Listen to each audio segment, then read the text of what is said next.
السلام علیکم۔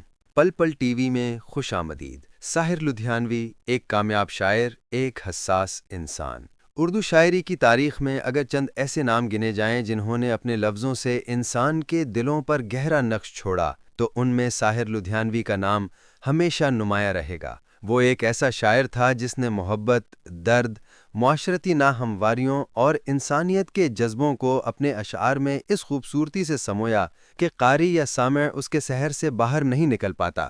مگر یہی ساحر جس کی شاعری نے لاکھوں دلوں کو چھوا، اس کی اپنی زندگی ہمیشہ محرومیوں کا شکار رہی۔ ان کی شاعری میں محبت، درد، انقلاب، انسانیت اور سماجی شعور ایک ساتھ جلوہ گر نظر آتے ہیں۔ ابتدائی زندگی۔ ساحر لدھیانوی کا اصل نام عبدالحی تھا۔ ان کے والد کا نام فضل محمد تھا جو ایک زمیندار گھرانے سے تعلق رکھتے تھے، جبکہ والدہ سردار بیگم ایک نہایت باہمت خاتون تھیں۔ والدین کے درمیان علیحدگی نے بچپن ہی میں ساحر کے ذہن پر گہرا اثر ڈالا۔ وہ اپنی والدہ کے ساتھ رہنے لگے اور ماں کی قربانیوں اور محبت نے ان کے دل میں عورت کے احترام اور درد کو ہمیشہ کے لیے جگہ دی۔ ساحر کی ابتدائی تعلیم لدھیانہ کے اسکولوں میں ہوئی۔ بعد ازاں وہ گورنمنٹ کالج لدھیانہ میں داخل ہوئے جہاں سے ان کی ادبی زندگی نے جنم لیا۔ یہاں انہوں نے شاعری کا آغاز کیا اور اپنے دوستوں کے درمیان اپنے کلام سے شہرت نے انہیں ایک منفرد شناخت بخشی۔ ادبی زندگی اور تلخیاں۔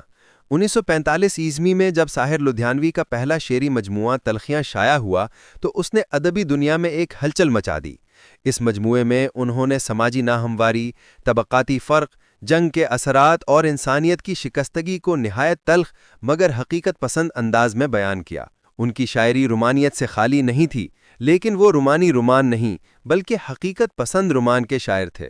ان کے اشعار میں عشق، جدائی، درد اور انقلاب ایک ساتھ سفر کرتے ہیں۔ چند مشہور اشعار ملاحظہ ہوں۔ ہم بھی دیکھیں گے وہ دن کہ جس کا وعدہ ہے، جو لوح ازل پر لکھا ہے، ہم بھی دیکھیں گے۔ یہ کلام اگرچہ فیض احمد فیض کا ہے مگر ساحر کے رنگ میں بھی یہی انقلابی روح ملتی ہے۔ ساحر نے خود لکھا، دنیا نے تجربات و حوادث کی شکل میں جو کچھ مجھے دیا ہے وہ لوٹا رہا ہوں۔ یہ شعر ان کے انداز فکر اور خودآگاہی کی بہترین تصویر ہے۔ تقسیم ہند اور ممبئی کا سفر۔ 1947 میں برصغیر کے تقسیم نے جہاں لاکھوں لوگوں کو متاثر کیا، وہیں ساحر بھی اس المیے سے گزرے۔ انہوں نے لاہور سے دلی اور پھر ممبئی کا رخ کیا۔ ممبئی پہنچ کر انہوں نے فلمی دنیا میں قدم رکھا، لیکن اپنے اصولوں اور عزت نفس کے ساتھ۔ وہ کسی بھی قیمت پر اپنی شاعری کو تجارتی مقاصد کے لیے مسخ نہیں ہونے دیتے تھے۔ فلمی دنیا میں ساحر لدھیانوی کا کردار۔ فلمی دنیا میں ساحر لدھیانوی کا کیریئر بے مثال ہے۔ انہوں نے ایسے نغمے تخلیق کیے جنہوں نے نسلوں کے دلوں کو چھوا۔ ان کے گیت صرف نغمے نہیں بلکہ احساسات کا دریا ہیں۔ وہ گیت نگاری میں بھی شاعر ہی رہے اور ان کی فلمی شاعری بھی ادبی حیثیت رکھتی ہے۔ ان کے چند مشہور نغمے ملاحظہ ہوں۔ تاج محل فلم کے لیے لکھا گیا گیت، جو وعدہ کیا وہ نبھانا پڑے گا، روکے زمانہ چاہے روکے خدائی، تم کو آنا پڑے گا۔ الگ الگ لکھا ہے اس کو۔ پیار پر بس ہے کس کا، چلو ایک بار پھر سے اجنبی بن جائیں ہم دونوں، میں زندگی کا ساتھ نبھاتا چلا گیا، وہ صبح کبھی تو آئے گی، کبھی کبھی میرے دل میں خیال آتا ہے۔ یہ نغمے آج بھی اسی تازگی سے سنے جاتے ہیں جیسے وہ پہلے دن گائے گئے تھے۔ ساحر کے گیتوں میں محبت کے ساتھ ساتھ سماجی شعور بھی نمایاں ہے۔ انہوں نے غربت، طبقاتی ناانصافی، مزدوروں کی حالت زار اور عورت کے استحصال کے خلاف آواز بلند کی۔ اپنی نظم چکلے یعنی کوٹھے میں لکھتے ہیں، یہ کوچے یہ نیلام گھر دلکشی کے، یہ لٹتے ہوئے کارواں زندگی کے، کہاں ہیں محافظ خودی کے، ثنا خان نے تقدیس مشرق کہاں ہیں۔ ساحر کا نظریہ اور فکر۔ ساحر لدھیانوی ترقی پسند تحریک سے گہرا تعلق رکھتے تھے۔ ان کا رجحان مارکسی فلسفے کی طرف تھا، لیکن وہ کسی نظریے کے غلام نہیں تھے۔ ان کے نزدیک شاعری انسان کی آزادی، محبت اور برابری کی ترجمان ہونی چاہیے۔ انہوں نے مذہب، سیاست اور معاشرتی تضادات پر کھل کر لکھا۔ ان کی نظم تاج محل میں وہ شاہی عظمت کے پس پردہ مزدوروں کی قربانیوں کو نمایاں کرتے ہیں۔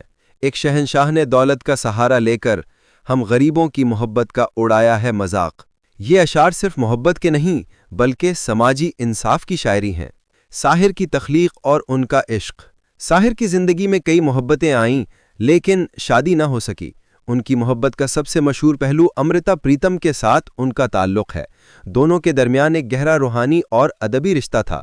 امرتا نے اپنی خود نوشت رسیدی ٹکٹ میں اعتراف کیا کہ ساحر ان کی زندگی کی سب سے خوبصورت کیفیت ہے۔ وہ اکثر لکھتی ہیں کہ جب ساحر ان کے گھر آتے اور خاموشی سے سگریٹ پیتے تو وہ ان کے چھوڑے ہوئے ٹکڑوں کو سمیٹ کر اپنے احساسات میں شامل کر لیتیں، لیکن تقدیر دونوں کو ملا نہ سکی۔ یہی ادھورا پن ساحر کی شاعری میں ایک عجیب درد کی صورت میں جھلکتا ہے۔ اعزازات اور خدمات۔ ساحر لدھیانوی نے فلمی دنیا میں بھی اپنی منفرد پہچان بنائی۔ انہیں کئی فلم فیئر ایوارڈ سے نوازا گیا۔ 1964 میں فلم تاج محل کے گیتوں پر ایوارڈ، 1977 میں فلم کبھی کبھی کے گیتوں پر ایوارڈ۔ ان کی شہرت کا اندازہ اس بات سے لگایا جا سکتا ہے کہ وہ واحد شاعر تھے جنہیں فلم ساز اپنی فلم میں شامل کرنے کے لیے بطور شاعر الگ سے کریڈٹ کارڈ پر نام دینے پر مجبور تھے۔ آخری ایام۔ ساحر لدھیانوی کی زندگی ظاہری طور پر کامیاب تھی، مگر اندر سے وہ ہمیشہ ایک تنہا، حساس اور اداس انسان رہے۔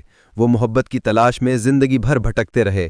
25 اکتوبر 1980 کو ممبئی میں انہیں دل کا دورہ پڑا اور وہ ہمیشہ کے لیے خاموش ہو گئے۔ ساحر کی میراث۔ ساحر لدھیانوی آج بھی زندہ ہیں، اپنی شاعری، اپنی سوچ اور اپنے الفاظ میں۔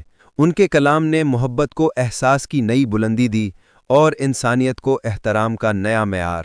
ان کے بعد آنے والے شاعروں نے ان سے بہت کچھ سیکھا، مگر ساحر جیسا ساحر اب کوئی نہیں۔ ان کی شاعری کا ایک مشہور شعر ان کی پوری زندگی کا خلاصہ ہے: میں پل دو پل کا شاعر ہوں، پل دو پل میری کہانی ہے، پل دو پل میری ہستی ہے، پل دو پل میری جوانی ہے۔ حاصل کلام: ساحر لدھیانوی کی زندگی ایک ایسے شاعر کی کہانی ہے جس نے لفظوں کے ذریعے محبت، درد، انقلاب اور سماجی شعور کو آواز دی۔ وہ شاعر جس نے اپنی شاعری کو صرف جذباتی اظہار نہیں بلکہ انسانی وقار اور بیداری کا ذریعہ بنایا۔ ان کی شاعری آج بھی نئی نسل کے دلوں کو چھوتی ہے، کیونکہ وہ صرف لفظ نہیں بلکہ ایک جیتا جاگتا احساس ہیں۔ اگر آپ کو ہمارا ویلاگ اچھا لگا ہے تو برائے مہربانی لائک، سبسکرائب اور شیئر کر دیں، اور کامنٹ میں اپنی قیمتی آراء سے ضرور آگاہ فرمائیں۔ شکریہ۔